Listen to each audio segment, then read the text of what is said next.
স্বাধীনতার ৮০তম বছরে পদার্পণ করতে যাচ্ছে দক্ষিণ পূর্ব এশিয়ার দেশ ভিয়েতনাম। আগামী ২ সেপ্টেম্বর পালিত হবে দেশটির স্বাধীনতা দিবস। এই উপলক্ষে রাজধানী হানয়ে আয়োজন করা হয়েছে নানা অনুষ্ঠানের। পতাকা ডিজাইনের পোশাক পরে হাতে জাতীয় ফুল পদ্ম নিয়ে অনুষ্ঠানে হাজির হয়েছেন অনেক দর্শনার্থী।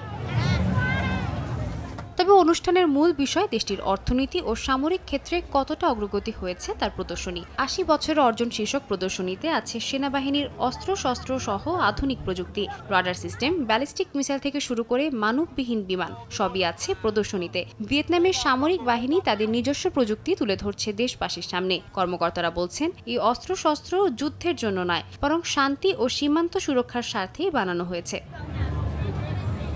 হানয়ের বাসিন্দারা প্রদর্শনীতে এসে সেনা সদস্যদের সঙ্গে ছবি তুলেছেন। ট্যাঙ্ক আর ক্ষেপণাস্ত্রবাহী যানবাহনের পাশে দাঁড়িয়ে গর্বের অনুভূতি প্রকাশ করেছেন। স্থানীয়রা জানান, দেশের প্রতিরক্ষা শিল্পের দ্রুত অগ্রগতিতে রাষ্ট্র ও সেনাবাহিনীর প্রতি তাদের আস্থা বেড়েছে।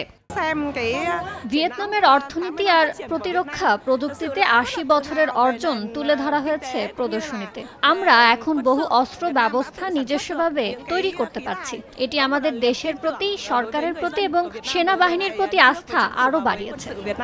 প্রযুক্তি আমদানি ও দেশীয় উৎপাদনের সমন্বয়ে প্রতিরক্ষা খাতে নতুন উচ্চতায় পৌঁছেছে দেশটি। নাগরিকদের বিশ্বাস, এই সাফল্য জাতীয় গর্বের পাশাপাশি অর্থনীতিকেও আরও এগিয়ে নেবে। সাদিয়া তাসনিম, সময় সংবাদ।